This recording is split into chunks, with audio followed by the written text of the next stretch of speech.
All right, hello everybody. I'm Mike. He's Byron. No, I'm not. Yes, okay, fine. You are Byron. I mean, it is your slave name, but you are Byron. I shall henceforth be known as... I don't have anything prepared for this. Stay opinion that I'll come up with something. He is the Rick Sanchez to my Birdman. And we're going to go through Fantasy Booking WWE Great Balls of Fire. Yeehaw! Just before we start, a little bit of a note. We had to redo the settings for this podcast, and that is entirely my fault. I take that to the bank. We've typed it up. We think we have it right. If we don't have it right, let us know in the comments. Let's roll. I just know that I sound good. So we have two rules in regards to this whole booking process. Rule number one is the card is as it is. We're not going to rebook like matches on the card. And number two is we're going to save kind of like big debuts for big pay-per-views, which Great Balls of Fire is not one, so you're not going to see any of that. Fair enough. So, we start off here. We included the pre-show? I think we're including the pre-show on this one. Might as well. Should be on the main card. Yeah. Neville versus Akira Tozawa with Titus O'Neil for the WWE Cruiserweight Championship. Why is this on the pre-show? I don't know. And the prevailing theory, which we should, we're kind of laying out the ground rules for this as we're going here. I think we should lay out the prevailing theory for the match first before we move into anything. That's fine. So the prevailing theory is, A, this is on the pre-show, B, this is not our main pay-per-view. So the general consensus is no chance Tozawa wins this because they're not going to have let Neville lose the title on what is not what they consider a grander stage. So there's that. I would also have to say that I think that the headquarters, like the main roster of WWE, still views Titus O'Neil as a joke. It's just the people handling 205 Live that are treating him relatively seriously. Yeah, and although he is I think that also goes against. There is that as well. I don't know, but anyway, that's the prevailing theory. I'll just go first since it was my big fat idea in the first place to do it. I'll take the bullet because I planned none of this. So I'm just going to spitball the entire card. My fantasy situation in this one would be to give Tozawa the win, but I want this to be like, if they're going to do a pre-show, they always do like an hour-long pre-show, and I want half of that to be this match.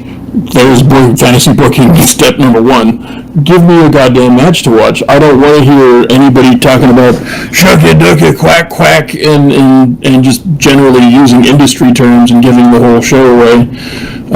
That's not what I want to see on a pre-show. No. So I want Tozawa to win. B, I want the whole thing to be half an hour because it's a championship match. And you've got that kind of time, so you can do that kind of thing. Give yourself some time there, Chief.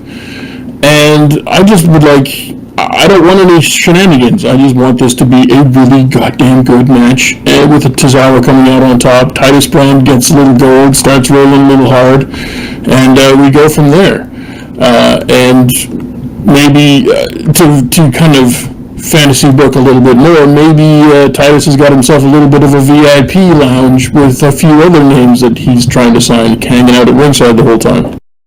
Other than that, you don't need anything for this match. I can see the perspective of not pulling the title off of Neville around this particular time, but all the news that is news, Kevin Owens is no longer the U.S. champion. They took the title off him at a Raw house show, even though those SmackDown guys and AJ Styles. That is particularly retarded. It is retarded, but reports are that Kevin Steen Owens is actually injured, and I guess it plays into that. I'm just saying, at least you do it at a SmackDown house show. Yeah. Well, for the couple of other factors, apparently they were taping this house show, and it was at brain not working, Madison Square Garden. So there's a lot of factors involved with the prestigiousness of the event, the fact that they were taping it anyway, so maybe they can show it or part of it on SmackDown, even though it's supposed to be SmackDown Live. So there's a bunch of things going on. But enough. In regards to the Tozawa match, pretty much said all I had to say. It's not a complicated thing. You just let two great wrestlers do great wrestling. I agree almost entirely, except I do want slight shenanigans with the finish. Now, what I want is, throughout this whole feud to a degree, Neville has been really heated with Titus O'Neil. He hasn't done anything physical because of how big Titus is. Mm-hmm. But I would have him cost himself the match by after a really great match. I'm talking like 25 minutes plus. We have a great match. We just let them do their shit. No shenanigans. And then towards the end, Neville's got Tozawa down. Not necessarily out, done, and out. Like, not obvious 3 count. But, like, in a position where this kind of feels like it might be the end of the match. But instead of going for the pin, he gets so angry with Titus shouting at ringside that he gets into Titus's face just a little bit. Titus doesn't hit him. Doesn't do anything, because he can't do that. That'd be DQ. But it leads to Tozawa hitting him with something really, really cool to get the pin. And then you kind of have, at that point, a reason to do a return match beyond the typical rematch. And you can have Tozawa go over entirely clean right there, right then. I can see where you're going with that, especially to, retain some credibility on Neville as, the legit heavy light heavyweight, king of the cruiserweights. King of the cruiserweights, but I'm tired of fuck finishes. I'm sick and tired of all of that stuff. I just want. Oh no! To be clear, to make this work, I am having 0 fuck finishes on the rest of the card. Fuck that shit. Everything else, no fuck finishes. This is the one. This is the only one you get. It's because I kind of like it. Yeah, and again, prevailing theory is that they will make Tozawa look incredibly strong in defeat for the match. But I don't care, and I don't want, Neville's peaked during this particular run. I would agree. Because they're not giving him anything else to do except be that one guy with the one-note storyline. No, there's nothing else for it to be. That's why I would take the title and put it on Tozawa. It's just, with your complete lack of heels right now on the 205 brand, you need a little bit of you need to prolong this a little bit more than I would like to normally see. Just to bring someone up into the position that they can actually have matches with Tozawa and have it make sense. Because the problem is that your number 2 heel on 205 Live is Kendrick, who Tozawa's already beaten in a feud pretty soundly. And then after that, it's like Tony Nese. Yeah, it'd be nice for them to develop some new heels. It would be nice for them to move Neville permanently onto Raw or SmackDown or something. But apparently Vince just doesn't view 205 guys that way, which is typical retardation. We're handling fantasy here. I'm just kind of giving myself the slight constraints that a new heel is not going to come out of thin air in a little bit of time. So that's why I would have the fun finish. You can get another really good match out of these two, maybe a third one, and then move on to the next heel, which you would build up into being, just taking this a step further, I would build up... Man, they're trying to push Tony Nese a little bit, but they're not doing it. It's not Nese. Nese is not the guy. He's got work to do. Mm-hmm. I would do... Honestly, I think you have to do a heel turn with somebody. I would probably abandon the TJP. To be clear, I like TJ Perkins better as a face than I do as a heel. Mm-hmm. But I would abandon the face turn for now. Have him do a heel turn, feud with Tozawa, then you can do the face turn. Yeah, there was that. If they had any brains at all, they would have already had the belt on Austin Aries, but that didn't work out, and, no money for Vince. So that could have been a really good thing. It could have been a good heel turn, because Aries is a great heel. Aries is a phenomenal heel. Aries was the only guy they signed that I felt made like a top-line heel. He was literally the only one. Now, in fairness, Neville's done a much, much better job than I thought he would do. He's done a fantastic job, to be clear. But, yeah, there wasn't very few guys on 205 Live I find are natural heels. What I mean by that is that you have the style, the personality, the might work to be a really good heel.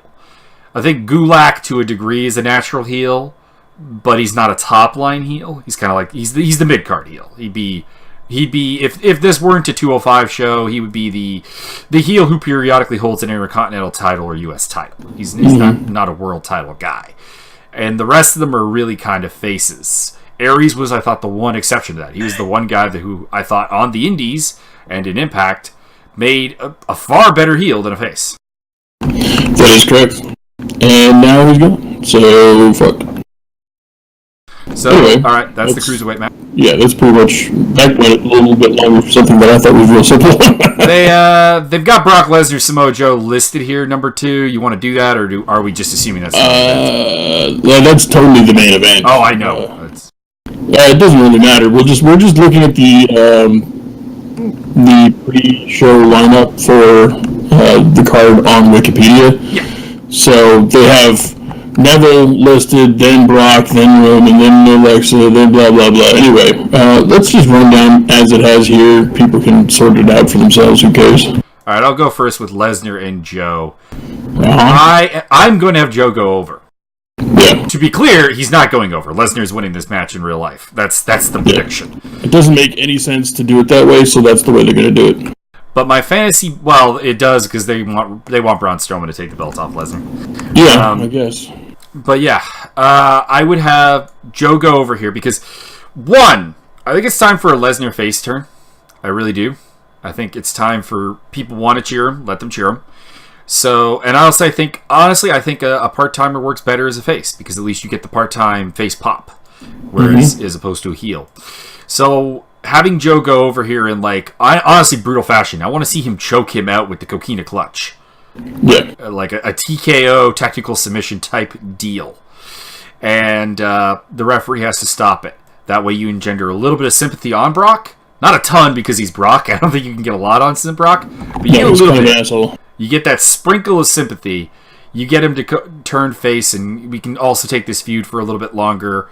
Because I don't feel that Strowman is quite ready for the main title push.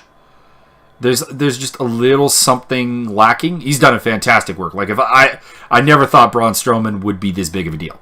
Like, the fact that he has, he is my MVP of WWE right now because of what I expected versus what he's delivered is so drastically better. It's amazing. But I wouldn't have him in the main feud yet. I'd have Joe win this. You can do a little bit with Joe Lesnar. You can do another feud with Strowman that I think will get him quite ready, and then Strowman gets the elevation. Boom. Yeah, I don't disagree with any of that. What I want what I would book if I were booking this match is I want a lot of hardcore stiff action. This is built up as the big fight. Yeah, this is the big fight. I'm not talking about a wrestling match. This is a big fight. This is how they've booked it. And if I get some namby-pamby, softy McMizzerton nonsense, I'm going to be peeved. Give me something a little bit in a little bit like the Kurt Angle Samoa Joe stuff in Impact when they did full-on MMA. Now they fucked it up a little bit with some things, cleaned that up a little bit, make it a little better.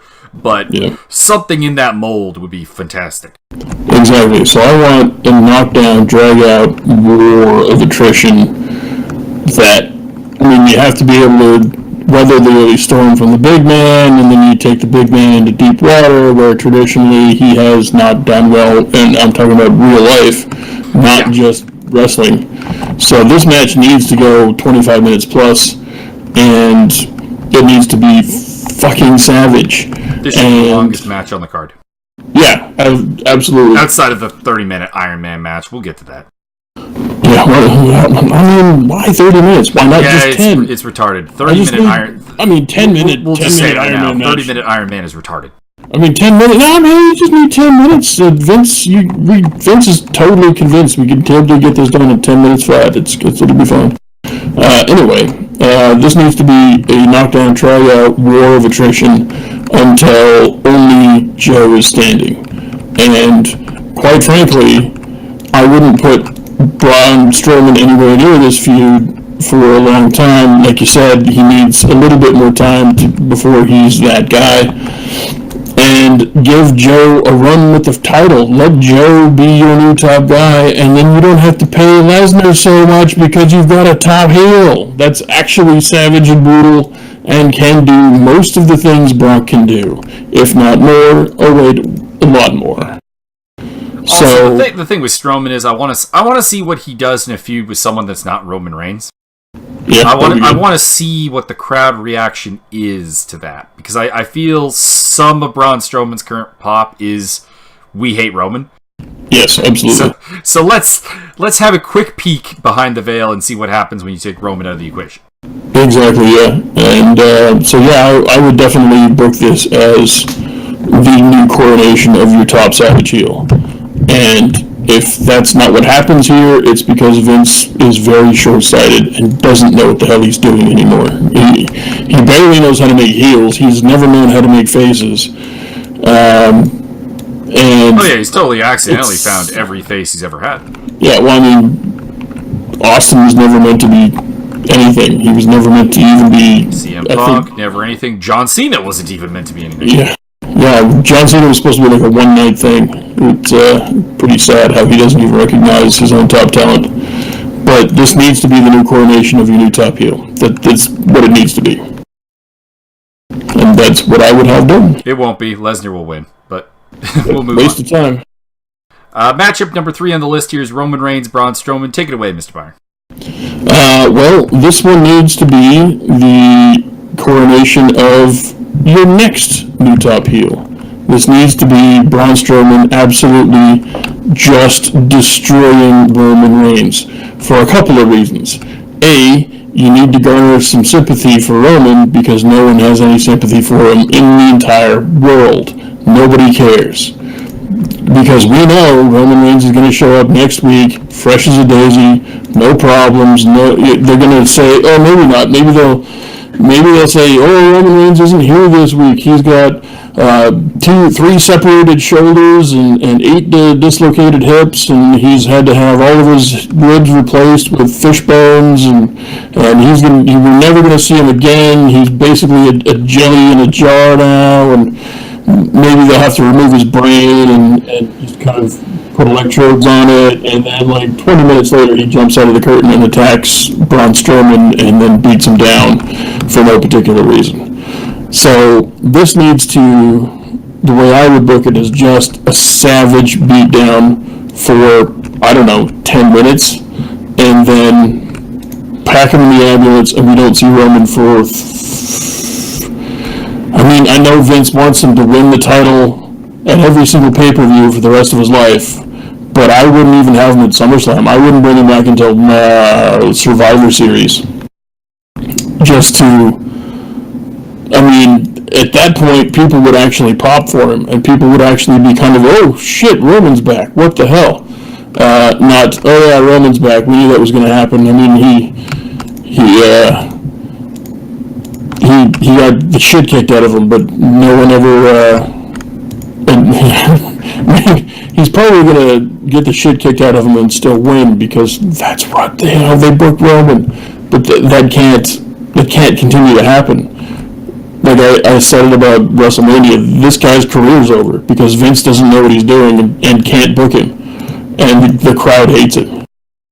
So this needs to be the next coronation of the second line heel.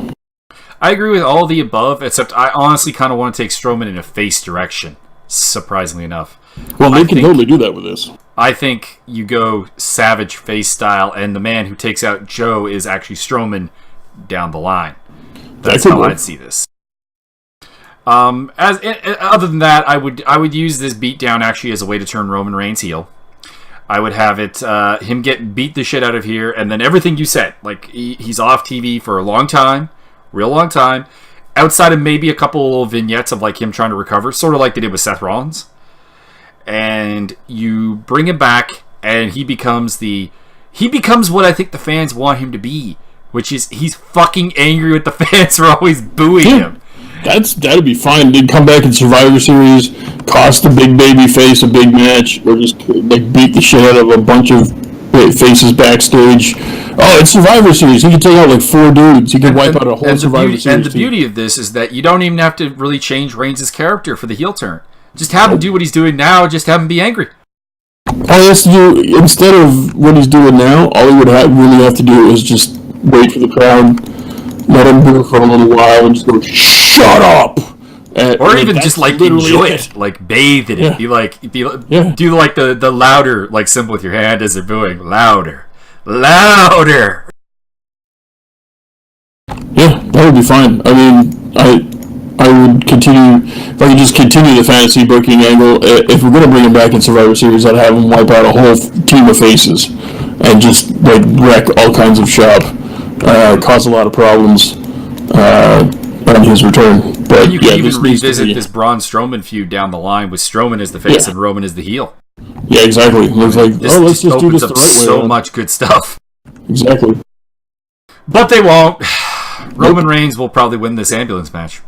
He probably will, after taking 19 power bombs through entire buildings made out of light tubes, and then having a grenade. Well, won't have any light tubes.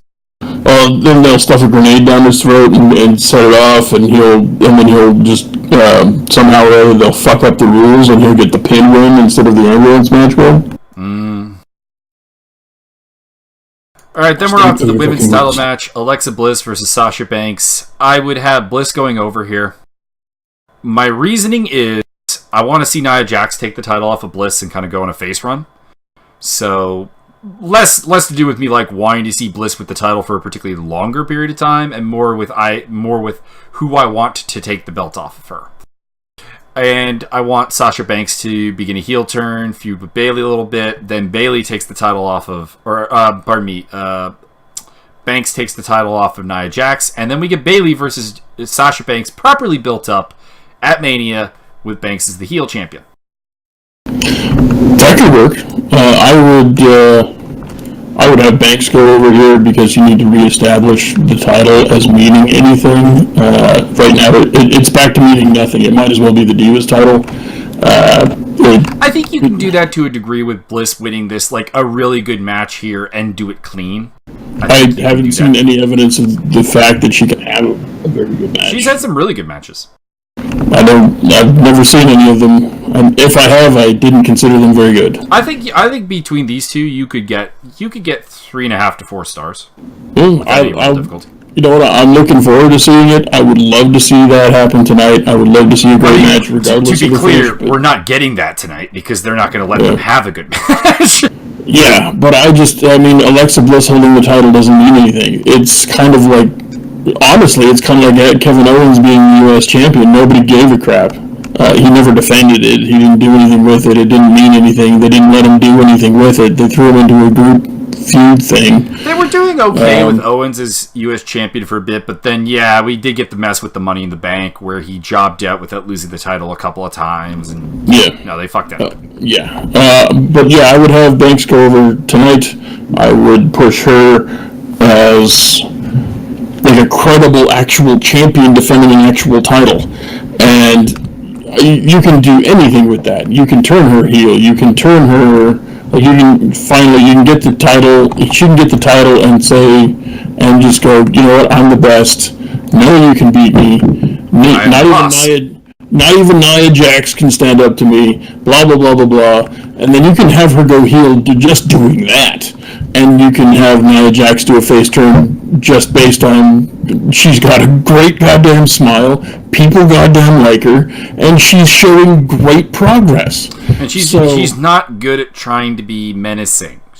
No. Like, it works because of how big she is, but the personality isn't there. No, and she brings big to the party. She doesn't need to try to be menacing. That's the thing I think she's missing out on, is she doesn't really have to do that.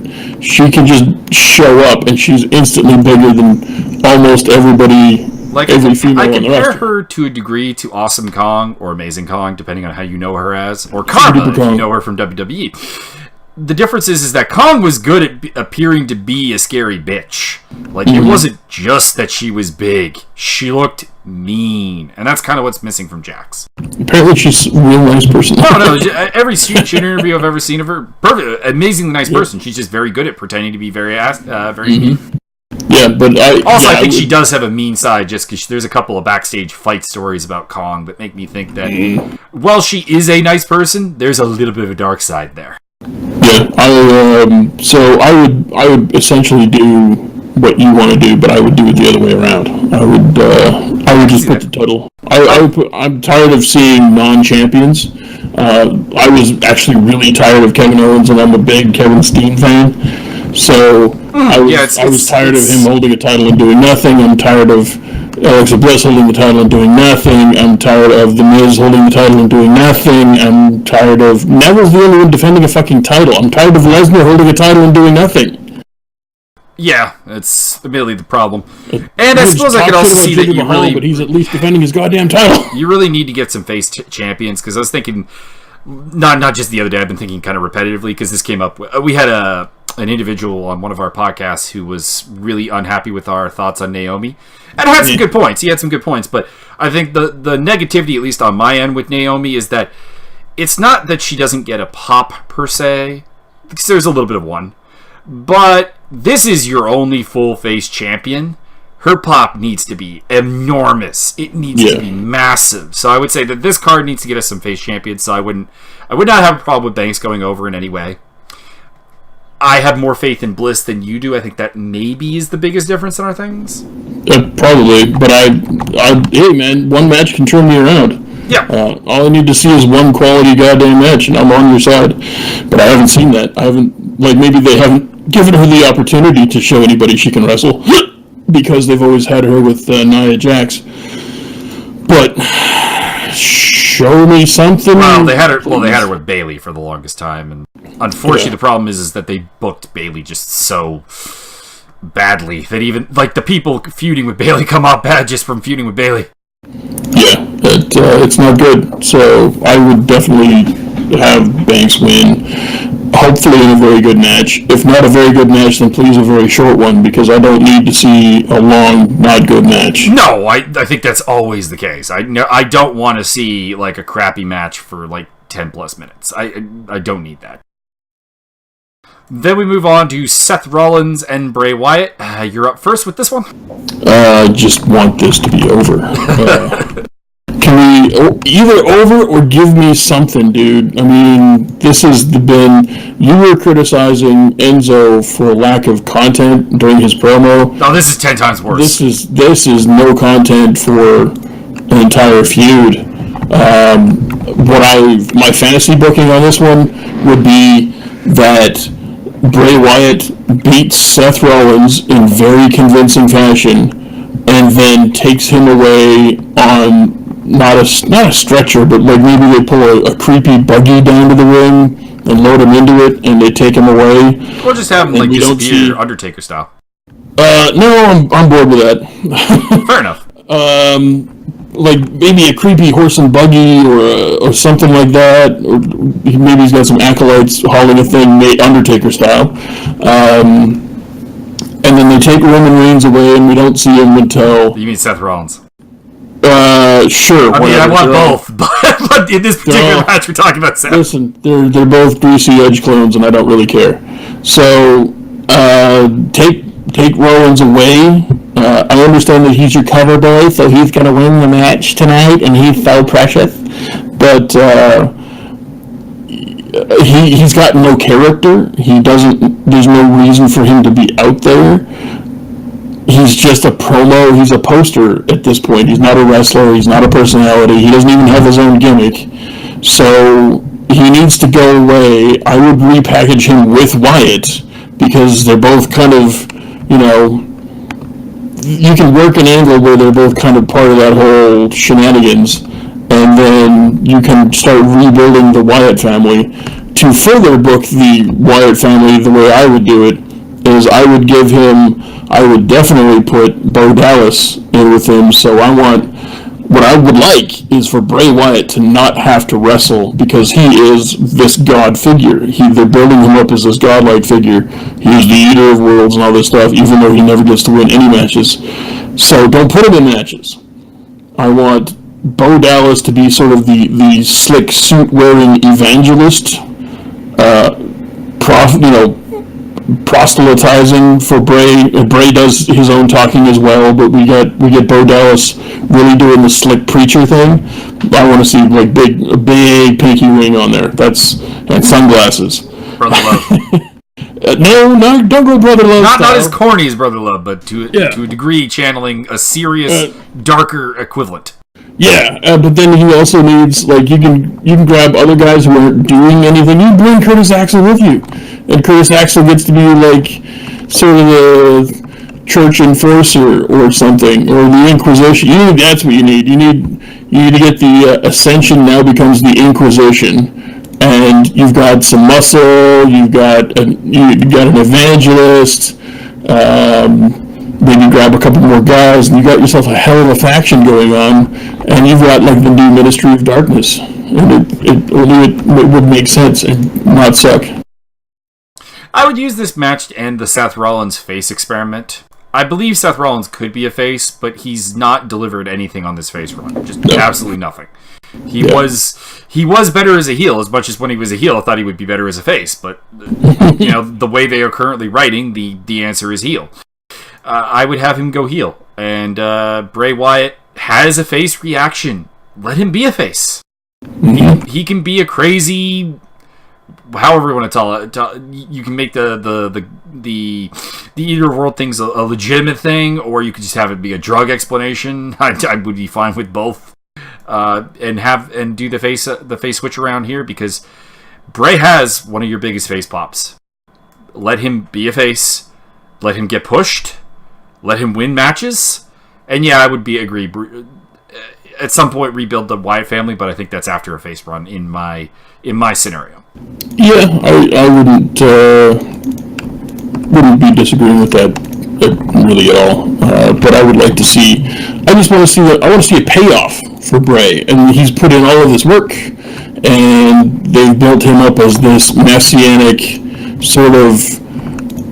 Is it an ego thing? Is he really powerful? He used to have demonic powers for like 2 weeks, and now we don't know what he's doing. So I just want to see a payoff for Bray Wyatt. This really should be the heir apparent to the Undertaker, and he's not handled as such.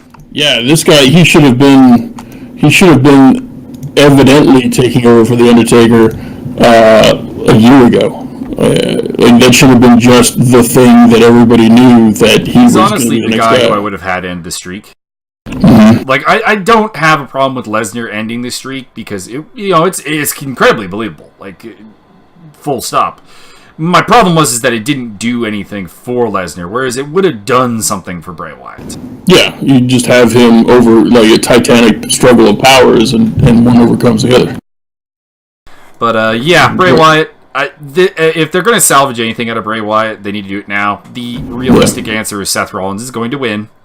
He is going to pin Bray Wyatt once again. And at that point, you should just give Bray Wyatt his walking papers, because he's not doing anything in WWE. Yeah, he should...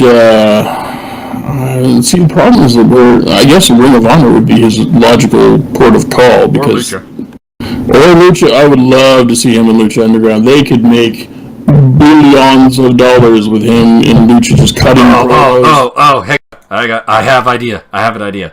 Was that this is going to make no sense to WWE only fans, but there is a story in Lucha Underground right now where Katrina, the valet / manager of Mil Muertes, is talking about how she loves a man.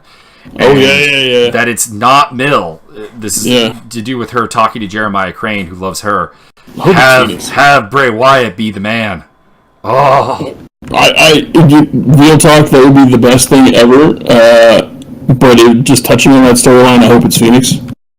I don't think it would be Phoenix. I'd be happy if it is Phoenix, but I don't think it will. Can you imagine like a little jacked up Undertaker-esque character just running, just luching the shit out of people? That would be the best. What about if it was Pentagon? That would be good too. But can you imagine the battles we would have against like an undead Phoenix versus Pentagon Dark? Oh. I'm saying, man. I still prefer the Wyatt idea, but God. Yeah. That would be the tits. There we go. This has just put me in a really good mood right away. There we go. This is great. This is therapeutic. All right. Moving on, we got Enzo Amore versus Big Cass. I'm up first on this one. So, what's going to happen? Big Cass is going to win. Mm-hmm. What I would have happen is I want Enzo to win somewhat flukishly, because I would have it be legitimate, but I can't really picture a way of making it have legitimate that just doesn't make Cass look weaker than I want it to be. But I would have some kind of fluke win for Enzo Amore, a sort of moment, because this whole feud is to a degree based under Cass thinking that Enzo's annoying, but two, that Enzo is holding him back. And if I had Enzo win here, suddenly you got to have Cass start to doubt himself, start to think about that. Is he really being held back? And I would have him like lose probably by fluke, like on a Raw as well, and just set this up for him. Give me a proper motivation for heel Cass, I guess, in a nutshell. Yeah. Have him start to lose it. Have him start to become more than just like a cool heel, but more of a complete asshole. Yeah, psychopath. Exactly. So you take it away. I would follow suit on that. We know that Vince likes big sweaty men, so he wants Big Cass to be the top heel for the entire universe. God knows why. I mean, he's great. I know why. Don't get me wrong. I love Big Cass. Big Cass is a shitload better than anybody gives him really credit for. Yeah, we kind of come off as somewhat anti-Big Cass just because of our love for Enzo. Yeah, I'm not. And the fact that we don't like this feud, but it's just too early. It's too early. I this feud was something I wanted to come eventually, but I wanted it later down. Yeah, I want to say full stop. I love this feud, but it's too early and it pisses me off. So I'm kind of conflicted. But the way, other than Cass comes out, big boots, 1, 2, 3, 2.5 minutes, yay, big sweaty man wins, hooray. I want Enzo to win based on combination of factors. Well, I got two. Okay, I got two now. My brain just kicked into overdrive. Here we go. Mr. Angle comes down, recognizing a slight power imbalance, shall we say. It makes this a no DQ match, and then Enzo can use weapons. That's one way. Two, and the way that makes more sense, that will garner more heat / sympathy, will be to just have a straight up match with Enzo taking frequent breaks to show off. And like, see, he can't do nothing, he gives him a sidewalk slam, Enzo sells, see, he ain't nothing, just stomp on him a couple times, showboat for the crowd some more, pick him up, give him a power bomb, whatever. Third way is you can get Cass to just DQ himself by like, see, I'm just going to end this right fucking now, and powerbomb him through a bunch of tables. This would be the match where you do the spot through the announce table, I would think, unless you're going to have Brock Lesnar F5 Samoa Joe through it, which is predictable and boring, and seen it before. So you can get him DQ'd that way and then get Cass to win. But the way that I would really want it to be done, or give Enzo the win, the way I really want it to be done is I want to see a lot more of that arrogant showboating, blah blah blah blah. Maybe, and at some point, it's in a perfect world they would have some sort of exhaustion factor where Big Cass is just kind of tired of kicking his ass, and at some point, then you get Enzo with the comeback, and he just surprises him and catches him with give him a combo of like 3 or 4 high impact, like a missile drop kick, maybe chop block him, giving him a missile drop kick while he's down or coming back up. Get yourself, I don't know, you'd have to do like a bunch of aerial maneuvers. I'd trust the wrestlers to come up with this stuff, but you'd do a series of high impact sort of things to get the win. To my idea. I like yours better, actually. Like, have Cass actually beat his ass and then get too cocky. And so you've got all the heat. It's like, I'm just beating up this little dude, fuck you people, he ain't nothing, and then all of a sudden it's like, oh shit. That would be the way I would do it. If I may segue a little bit off topic here to how I would have had this Enzo Casso feud work. For a moment, I would have had them win the tag team titles to get that moment where they're really happy, but I would have had a brief title reign that Enzo does fuck up. Like, he gets pinned, they lose the titles. Then you have the seed of Cass being a bit angry. Yeah. Then I would have some kind of tournament, either for the Intercontinental title or a shot at the World title if it's far enough down the line, and have Cass kind of win that.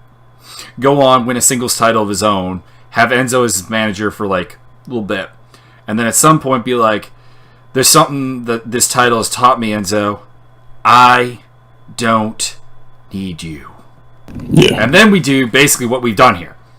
You're annoying. You're actually the weakness that's holding me back. And he super kicks him through a barbershop window. Well, I would break in the barbershop window, but I mean, I'm not opposed to that.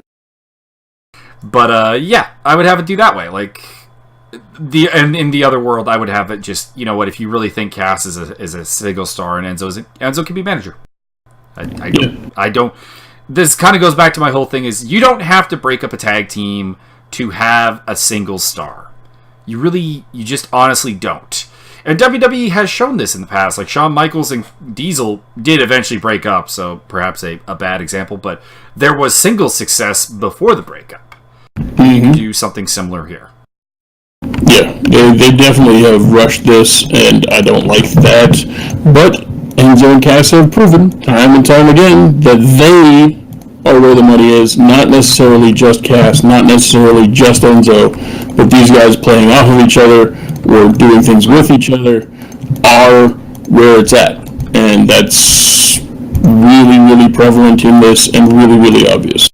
Yep. Okay, so matchup number 7 on the card is The Miz versus Dean Ambrose. You're up first. Take it away.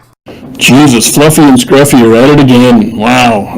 I couldn't care less. I really can't. I don't think there's a possible way that I could care less about this feud than anything else, because neither of these guys are relevant in any way, shape, or form. So, what are we doing here? So, fantasy booking. Shit. Dean Ambrose reforms the Shield and they come down to beat the shit out of Miz and the Miztourage? That sounds like a thing. Is that really all you got? I'm not blaming you, I'm just saying. I'm just checking. Yeah, that's the only way you can play this. Is horrible. Nobody cares about Dean Ambrose. Nobody cares about the Miz. They only care about the Miz enough to go, please go away, please stop wasting our time. I would have a little.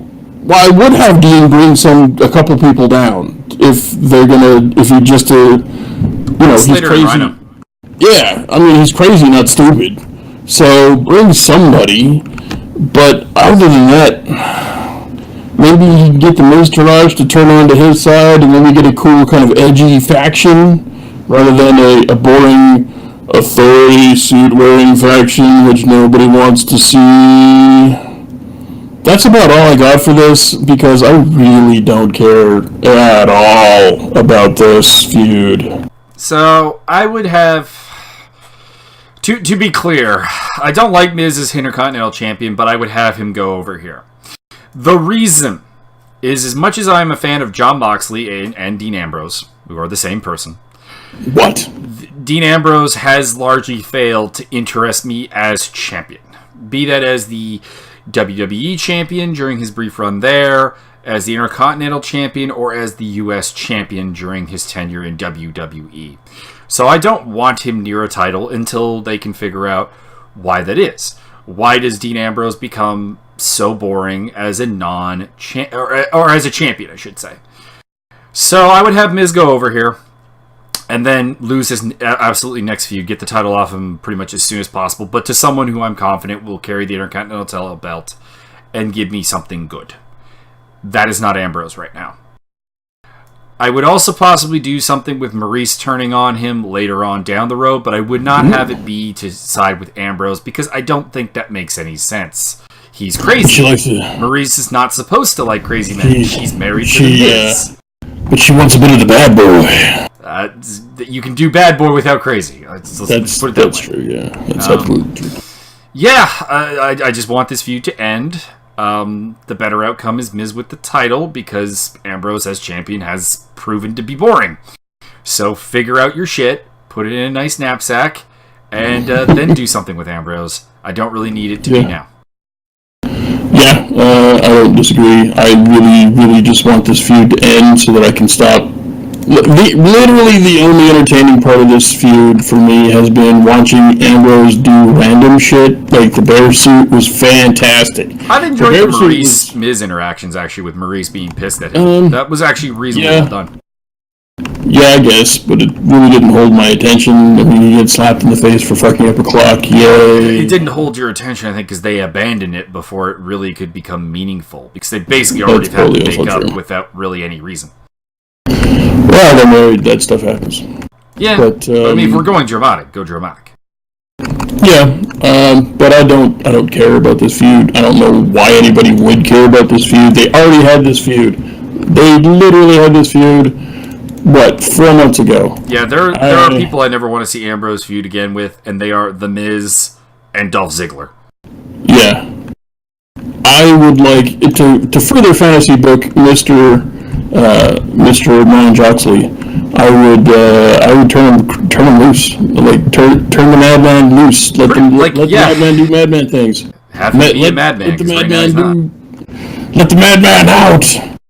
He step rise to the sky. I wouldn't go Necro Butcher far, but well, no. But, like the problem with Ambrose has been that he's supposed to be crazy, and all they've done with him is wacky.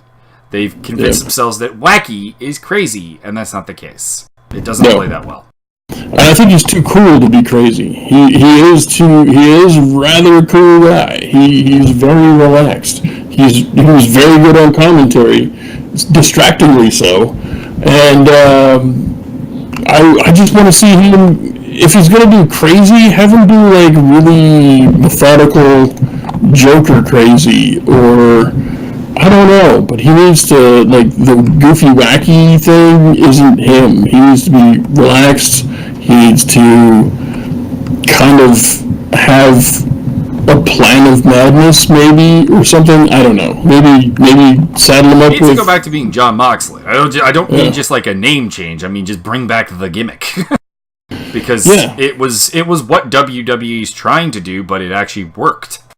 Yeah, either that, or they could team him up with Finn Balor, and they could just be like cool guys, and one of them's just a bit of a whack job. 70s greasers. Yeah, maybe. I actually like that idea. And then the main event, according to Wikipedia, but it won't be, is the 30-minute Iron Man match for the WWE Raw Tag Team titles. I am up first on this one. I don't honestly know what I want to do with this match other than have it, like, just have a really fucking great match. Yeah. I'm actually a little disappointed that this is an Iron Man match. Not because it's 30 minutes. Well, okay, yes, the 30-minute part of it is what's stupid. But why? Can we do something else? Let's have a dungeon match. Just leave the ropes off. And then you have a reason for the Hardys to lose because they can't do their fucking aerial shit unless Jeff climbs up a post.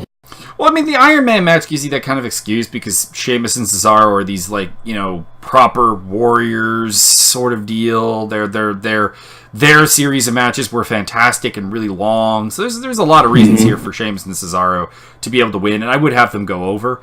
I kind of think they're going to go over. I think they're still trying to wait on the whole broken thing.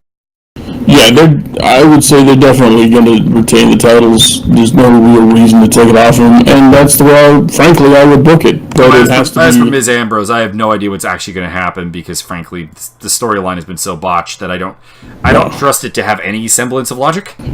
And the prevailing theory is that they just gave Miz an entourage. There's no way that he's not retaining the title with enough people. Like, he used Maurice as a human shield. What the fuck? You don't think that Bo Dallas and Curtis Axel are going to just beat the ever-living fuck out of anybody who looks at the title twice? That's just how that has to happen. Either that or you can just book it wrong. Whoa. You're trusting on a level of logic here. And with WWE, I don't have confidence in logic. And with this feud, I have even less confidence. I mean, it's been, parts of it have been semi-interesting, i.e. the Bear. The Bear was great. The Bear is the best part of this whole fucking feud. But back to the Shimaro versus the Hardy Boys. The prevailing theory is that they keep the title on the Bear because Matt just had a new kid, so they're doing more of a relaxed schedule. They're trying to wait on the broken gimmick and see if that's going to become available.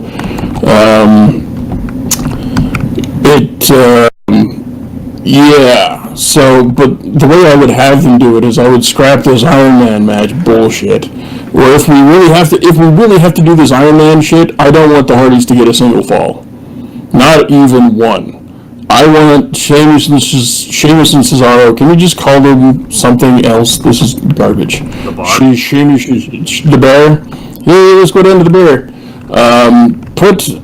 Just have them beat the shit out of the Hardys. The Hardys can take a beating like nobody else on the planet. Man, Jeff Hardy. The acolytes. Jeff Hardy can take a shit kicking like no other, and you have all of this heat on Sheamus and Cesaro, and you don't see the Hardy Boys for a little bit until Matt comes back with a head injury and suddenly he's broken, or Jeff decides, or Jeff decides to, he goes on the Cass Hole Express, ditches Matt. So between taking a shit kicking and getting ditched by his brother, we have broken Matt Hardy again, and Jeff goes off on a singles career, which fucking Vince wants anyway. Suck my dick. I would have, like, here's my future fantasy book on the whole, to a degree, the broken stuff is they acquire the broken gimmick for however much money, and I've always said this, I can't believe that the broken gimmick hasn't already been bought. Like, if you're Anthem, I don't know what you're expecting to get off of this. And if you're Matt Hardy, you pretty much have to realize that you're going to have to pay them some money. Fair enough. Put a price tag on it, get that done. Okay, I would have Jeff Hardy show up to Raw for like a month without Matt. And he'd be like talking with just a couple of like, random people, have him talk with like, I don't know, just some faces. Finn Balor, you can throw, you can throw Enzo in there during the cast and stuff. Just have him like talking about them and like have him like be like kind of worried about Matt. Be like, oh, man, I've only seen Matt act like this way like once before. And, like you keep hinting that it's broken Matt time, and then broken Matt. That would be good. I would be all in favor of all of those shenanigans. And then Matt just shows up with a violet.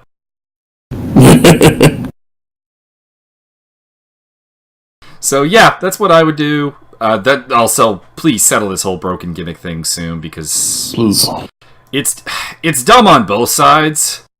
Like, it seems like Matt wants to make a statement with this kind of thing. It seems like take him to court as opposed to just paying them. Yeah, I don't know. On the other side, it seems like Impact, or now Global Force Wrestling, I suppose technically, is not seemingly willing to just put a fucking price tag on it. Go to talk with the Hardys. Talk seriously, come up with a number, take the money, which you need, and roll on. Because the Hardy gimmick is worthless to Global Force Wrestling, because it's worthless without the Hardys. Correct. And the Hardys are not coming back, because you've made them incredibly pissed at you. So just accept that they're not coming back, you need money, and you should get money, because you did help develop the gimmick, you gave them the platform, I'm fine with that. But put a price tag on it, Matt pays the price tag, and we're done. Yeah, no matter who's fronting the money, take the money. From what I've heard, again, it sounds like it's not so much they don't want to, or they're not negotiating well, it's just that Anthem doesn't negotiate. Oh yeah, I place more of this blame on Anthem, to be honest. But I'm just saying that some of what Rebby Hardy said publicly probably isn't helping. Yeah, no, I get that it's coming from a place of anger, and to put this on a playground level, they started it, but there's certain things that the Hardy family is doing is probably not helping matters. No, not at all. But it's just it's a mess, and fucking sort yourself out. Yeah, it's a mess that should have just been sorted out, dealt with, done. So that's the card. That's what we want to see happen. We'd love to hear your booking ideas as well, if you want to leave in the comments. And let us know if there's anything wrong with the audio. If you want a bigger logo on the video, we'll be fiddling around with that stuff, trying to figure out our final kind of setup deal at some point in the near future, doing some changes. And if you have any input, let us know. Let us know about your thoughts on the fantasy booking, or what you think is going to happen, even if you want to throw out some predictions that disagree with ours. That would be fine. And if you're really lucky, we'll even get this video up before the actual card starts. Oh, it's going to be up in about 20 minutes. Oh my goodness. So we're going to call it there. And hopefully this is a great pay-per-view. Hopefully they make the first ever Great Balls of Fire, and please God, let it be the last Great Balls of Fire. Nope, it's going to be an annual. I know it's not. I can still hope though. What was it? I think it was Luke Owens from the Wrestle Talk News. I think it was him. Maybe it wasn't him, but it was somebody. Maybe it was Steven Larson. I honestly don't remember. Some other podcast. They're like, this could be really good, but only if they really commit to it 100% and really go for the 50s, like people with milkshakes, and you get escorted to the ring by like milkshakes. And like you get escorted to the ring by like waitresses on roller skates. On roller skates, yeah, exactly. Things like that, which would be interesting. But cool. Vince isn't that smart. No, well, he's not that creative. Is really the problem. Anyway, so that's our video. Leave a comment if you want, and we'll talk to you after the pay-per-view. Weird word.